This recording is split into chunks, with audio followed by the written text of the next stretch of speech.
ಮೈಸೂರಿನ ದಸರಾ ಅದರದೇ ಆದಂತ ಒಂದು ವೈಶಿಷ್ಟ್ಯತೆ ಇದೆ, ಒಂದು ಪರಂಪರೆ ಇದೆ. ಯಾವುದೇ ಸರ್ಕಾರಗಳು ಬಂದರೂ ಸಹ ಪರಂಪರೆಯನ್ನ ವೈಶಿಷ್ಟ್ಯತೆಯನ್ನ ಉಳಿಸ್ಕೊಂಡು ಮುಂದುವರಿಸ್ಕೊಂಡು ಹೋಗ್ಬೇಕಾಗ್ತದೆ.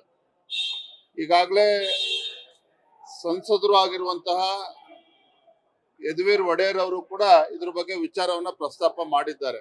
ನಾನು ಗೌರವಾನ್ವಿತ ಮುಖ್ಯಮಂತ್ರಿಗಳಲ್ಲಿ ನಾನು ವಿನಂತಿ ಮಾಡುವಂಥದ್ದು, ನೋಡಿ, ಕಂಬಳ ಅದರದ್ದೇ ಆದಂತ ವೈಶಿಷ್ಟ್ಯತೆ ಇದೆ. ನೀವು ಮೈಸೂರು ದಸರಾ ಅಂತ ತೆಗೆದುಕೊಂಡೋಗಿ ಗುಲ್ಬರ್ಗದಲ್ಲಿ ಮಾಡ್ತೀವಿ ಅಂತ ಹೇಳೋದಕ್ಕೆ ಆಗೋದಿಲ್ಲ. ವಿಶೇಷವಾಗಿ ಭಾರತೀಯ ಜನತಾ ಪಾರ್ಟಿ ಸರ್ಕಾರ ಇದ್ದಾಗ ಯಡಿಯೂರಪ್ಪ ಮುಖ್ಯಮಂತ್ರಿಗಳಾಗಿದ್ದಾಗ ಕಂಬಳಕ್ಕೂ ಕೂಡ ಅನುದಾನವನ್ನು ಕೊಟ್ಟಿದ್ರು. ನಾನು ಇಷ್ಟೇ ಹೇಳುವಂಥದ್ದು, ಮೈಸೂರು ದಸರಾ ಅದರ ಏನು ವೈಶಿಷ್ಟ್ಯತೆ ಇದೆ, ಪಾವಿತ್ರ್ಯತೆ ಇದೆ, ಅದನ್ನ ಉಳಿಸ್ಕೊಂಡು ಹೋಗ್ಬೇಕಾಗ್ತದೆ. ಈ ರೀತಿ ಚರ್ಚೆ ಮಾಡಿದ್ರೆ ಈ ರೀತಿ ತೀರ್ಮಾನ ತೆಗೆದುಕೊಳ್ತಕ್ಕಂಥದ್ದು ಖಂಡಿತ ಸರಿಯಲ್ಲ.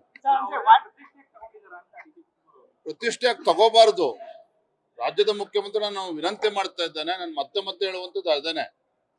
ಈ ದಸರಾ ವೈಭವ ಏನಿದೆ, ವೈಶಿಷ್ಟ್ಯತೆ ಏನಿದೆ, ಅದರ ಪಾವಿತ್ರ್ಯತೆನೂ ಕೂಡ ಹಾಳಾಗಬಾರ್ದು.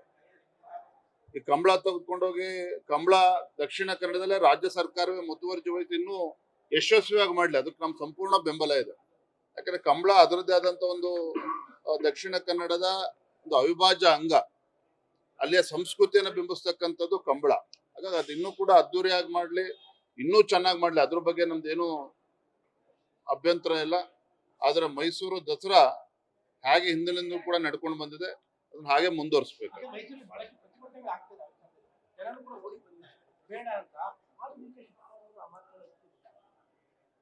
ಈ ರೀತಿ ಬಂಡತನವನ್ನ ಬದಿಗಿಟ್ಟು ರಾಜ್ಯದ ಮುಖ್ಯಮಂತ್ರಿಗಳು ಈ ನಾಡಿನ ಸಂಸ್ಕೃತಿ ಪರಂಪರೆ ಎಲ್ಲವನ್ನು ಕೂಡ ಉಳಿಸ್ಕೊಂಡು ಹೋಗ್ತಕ್ಕಂಥ ಕರ್ತವ್ಯ ಮತ್ತು ಜವಾಬ್ದಾರಿ ಅವ್ರ ಮೇಲೂ ಕೂಡ ಇದೆ. ಅದನ್ನ ಮಾಡ್ಲೇಬೇಕಾಗ್ತದೆ. ಅದನ್ನ ನಾವು ಎಲ್ಲರೂ ಕೂಡ ಒತ್ತಾಯ ಮಾಡ್ತೇವೆ.